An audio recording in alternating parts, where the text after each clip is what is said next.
you could see it populated. Click new test. These are the values that get used.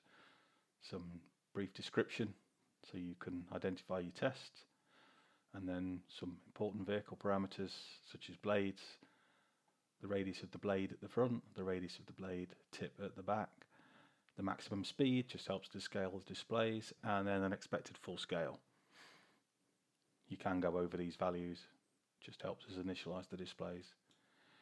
If you want any further information, then the little blue icons appear everywhere, give you a bit more information, or consult the manuals. So I'm going to pull an existing one off the disk that we've already got, and this is our mini rig. As you can see, number of blades 47. It's a small rig and it doesn't go very fast. Okay, so if we go to the probe tab, now again, little blue icons. If you see the bit in red, the rotating blade assembly should pass channel 1 first. So we don't care which way it rotates, and we don't care which way your blades are numbered. The only thing that matters is that the blade passes probe 1 first, then probe 2, 3, 4, 5, 6, 7, 8, etc. in that order, and your probe spacings should reflect that. So for this test, we've got 5 probes and an OPR, and probe 1's at 0 because it's a relative measurement, not an absolute measurement. They can be, you can use absolute values if you want, but we've just decided to do 0 based on where probe 1 is.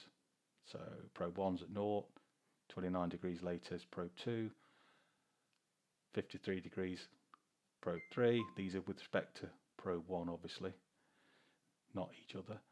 So between probe 4 and probe 1 there's 79 degrees, probe 5 and probe 1 187 degrees. That's the layout. Okay, and we've got axial positions of nothing. The software doesn't make use of the axial position, but you can use it and record it in there for a later use. So in the design tab we can actually calculate the circumferential spacings.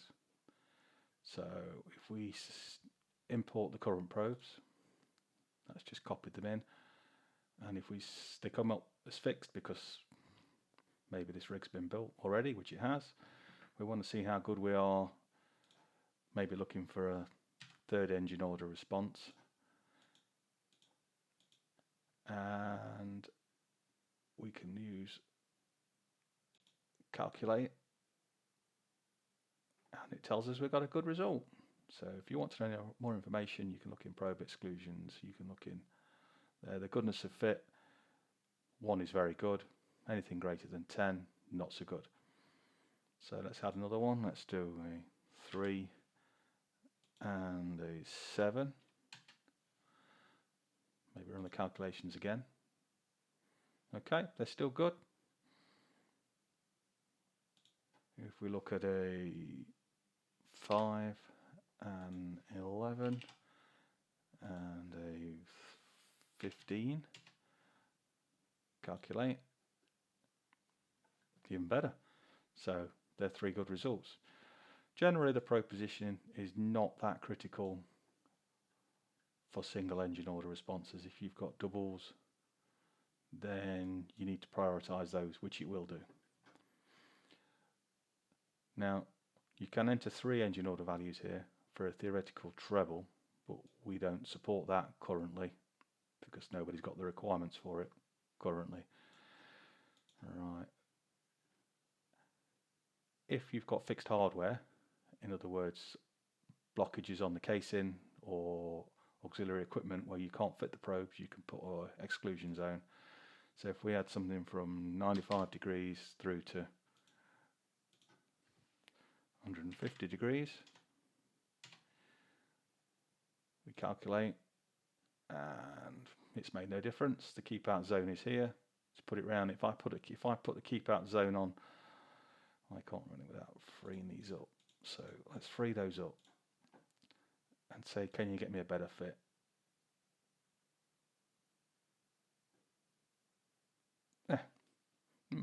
No. Try again. You're not always going to get the same outcome because it is a randomized process. So you can press the button several times. You're aiming to get everything under 10, which we've done on that one, which is great. Okay, and it's kept the probes out of the keep out zone. So once you're happy with that, you can click copy to configuration. This will overwrite the existing values, but we'll click OK in this case. And if we go back to probes, we've now got a new set of values in here. We could then go and save that if we wanted to, but I'm not going to do that. If we wanted to save it as a new test, then we can click Save As. If I go to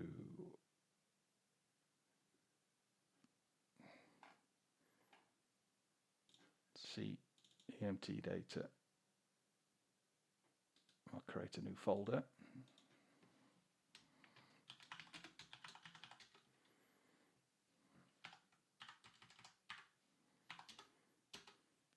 We can then create and call it anything you want. And we've now created main test.xml. So I go back to our previous one, which is the one I loaded first. Right, so done design, axial design. If you have mode information and that file is specified, or the file format specified in our documentation, you can load the modes, and this will tell you where to place the probes actually across the blade, and they all have to be in the same plane. So it will give you the best fit for the data you've given it, so that you're sensitive to as many modes as possible. If you've got a very complex blade, or you've got modes that are only active on one edge and others that are only active on another, then it gets a bit more complicated. You may need to use 2 rows of probes, or you may need to make a compromise. But that's basically the editor. Okay, I'll leave it to that for now. Thank you very much.